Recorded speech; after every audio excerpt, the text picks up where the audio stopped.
Жешка борба со бројки и економски показатели се води деновиве на политичката сцена, додека инфлацијата си го зема данокот.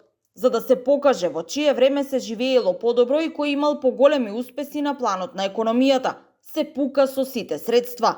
Од податоци на Евростат, соопштенија на Светска банка, извештаите на ЕУ за напредокот на земјата, а се прават дури и лични анализи. Премиерот Мицкоски денес ја спореди својата влада со претходната и порача дека платите растат. Инфлацијата во јули се спуштила на 2,3%, пензиите се повисоки, а економијата бележи раст.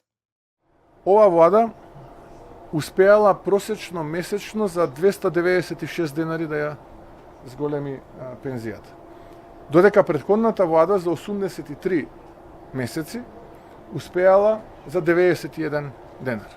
Или кога ќе се споредат овие два параметри, доаѓаме за 3,25 пати повеќе сега отколку во времето на владата на СДСМ. Или тоа е математички прецизно 325%. Но, од друга страна пак кредитите растат двојно побрзо од депозитите. Две минимални плати не стигнуваат за да се протурка месецот, се жалат граѓаните. Наскапо знае се, гориво, дизел. Без дизел нема живот, нема работа, нема ништо. Не може економија да работи без дизел. Не може трактор да упалиш со 1 литро нафта, а каму една бразда да пуштиш во нива. Тоа е тоа. Економија почнува од дизел, од горивото.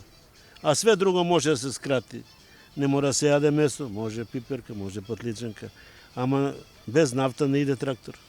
Се е скапо. Пилоците се скапи. Се е скапо.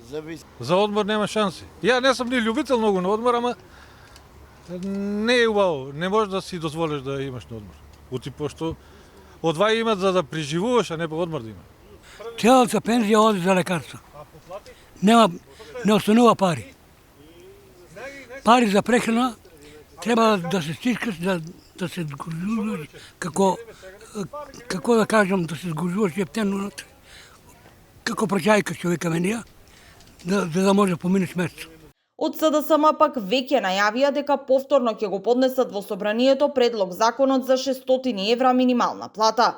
Филипче посочи дека и покрај фалењето на премиерот Мицкоски со наводни економски успеси и раст на платите, граѓаните реално не ги чувствуваат тие бројки, туку се соочуваат со растечки трошоци и се потешко ги покриваат основните потреби.